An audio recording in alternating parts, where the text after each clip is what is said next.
Question coming from Kevin. How come different tournaments have different rule sets, and where is this coming from? And we can approach this in two different ways. One, different organizations simply want to make it more appealing from a business perspective. That's the simple answer. And if you look at ADCC, IBJJF, or other, who's number one, or any other organization in jiu-jitsu, you will see that they vary based on what their objective is. They are all trying to separate themselves from the competition. So we watch their events. I mean, more entertaining the event is, more likely people will watch it.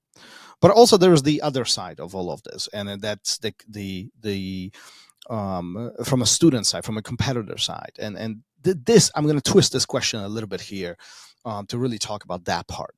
And as we enter different events, as we enter different tournaments, it is critical that we understand what event we are entering, because the rule sets creates the environment. And this is really the important part. The environment, what we surround ourselves by, that's what creates the circumstances, right? So what I mean by this, if we enter into a gi or a no gi scenario, that just by that change, the circumstances have changed, and we need to adjust to it.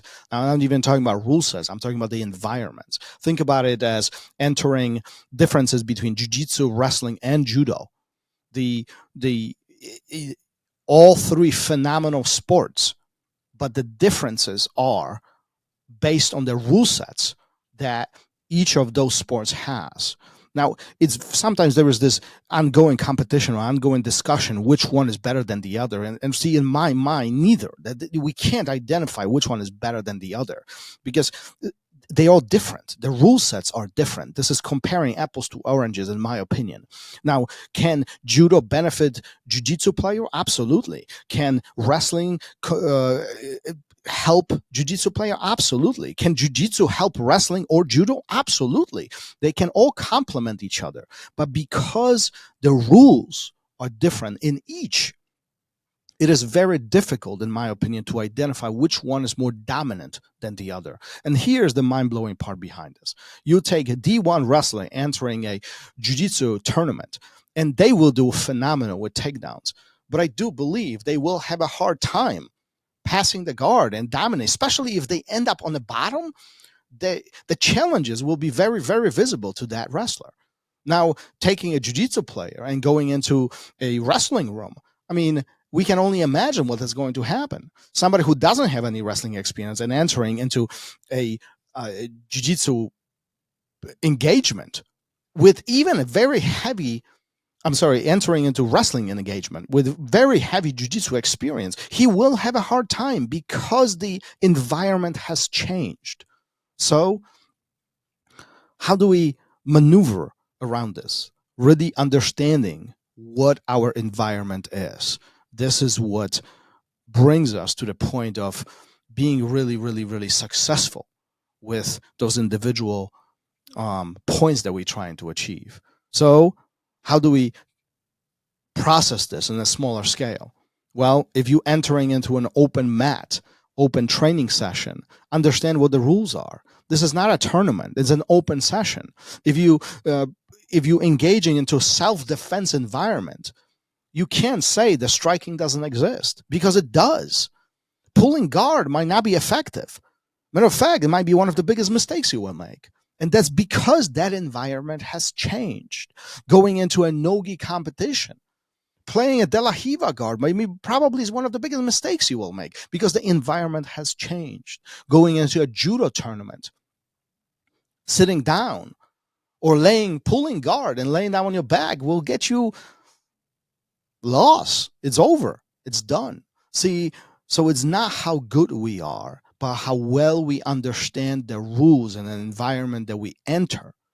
And then what we do with it is really where we have to focus on. And this is really where our success will come from.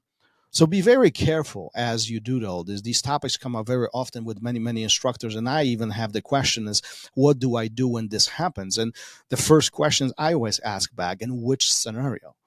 Because self-defense, it will be different. Wrestling, it will be very different. Judo, it will be very different. Being on the street, very different. You will enter IBJJF tournament, this answer will change. And if you go to who's number one, no-gi, it will change again. ADCC rule set is completely different. So really, really understand what you are entering in. And many of us won't be in those scenarios because we don't compete on that level. But I think the same question can arise on a much smaller scale. Which class are you training in? Are you training perhaps with the white belts? Perhaps there are certain things that are not allowed in that class, and that is important acknowledgement. Perhaps you entering into a black belt only open mat, and you need to know what the rules are, because that changes what your plan should be, or what your plan will be. Your reaction will be very, very different. So think about that next time as you engage in different scenarios, in different training sessions, different tournaments in different parts, because the environment sets the rules. The rules dictate what we will do. And well, based on that information, we know what our limitations are and how we can play the game, because ultimately it is a game. Keep on training. Peace.